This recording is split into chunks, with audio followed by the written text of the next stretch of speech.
Clever girl. This is what meningitis B did to Harmony Rose Allen when she was just 9 months old. She lost her arms, her legs and the tip of her nose. She was given a 10% chance of surviving. Yet, and this is hard for her parents, there is a vaccine that could have prevented this. I wouldn't wish this on my worst enemy. I want everybody to be vaccinated. What's the point of letting children suffer like Harmony has when there's something there that can prevent that? The vaccine called Bexsero was developed by Novartis. Last March, a government advisory committee agreed it should be available to babies at 2, 4 and 12 months of age. And for any parent typing in meningitis B, this is what comes up on the NHS Choices website. A meningitis B vaccine is set to be available on the NHS. Read on though, because it also says only if it can be bought at a cost-effective price, and that is where the problem lies. Novartis wanted to charge about £75 for every dose. The advisory committee said it should be £5. Negotiations reached a deadlock. Novartis was unavailable for comment today. Some questions do remain over how effective the vaccine is and how much protection it offers. But campaigners say that as it has been approved, any delay now is outrageous. It's devastating for us. It's awful for us to see people with terrible diseases which could have been prevented, and then trying to explain to parents and families that their child has died or suffered a disastrous complication with a disease that could have been prevented is actually very difficult. There are about 1,700 cases of meningitis B in the UK every year.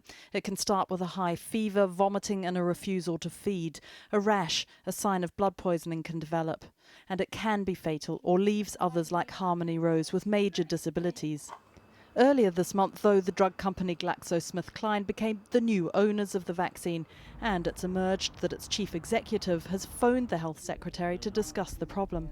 We do need drugs companies to be responsible and to understand that we have a fair system with independent scientists, experts who tell us what the fair price for the NHS to pay is. And then we expect drugs companies to be fair in response and reasonable in response. And I'm afraid we did have a deadlock on this occasion.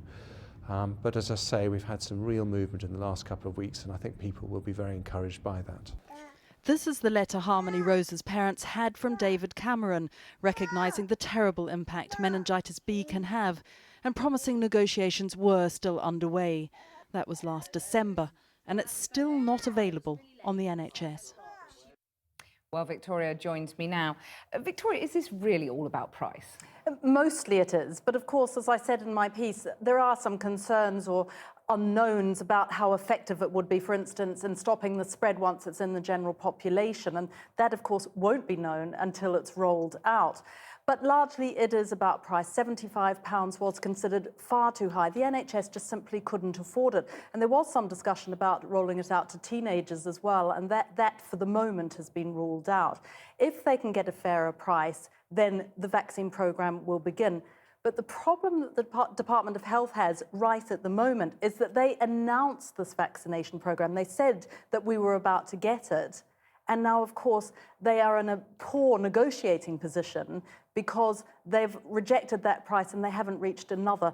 The big hope is that now that GSK has taken over, bought the vaccine from Novartis, that they will be able to get those negotiations going again and get it to what Jeremy Hunt, the Health Secretary, says is a fairer price.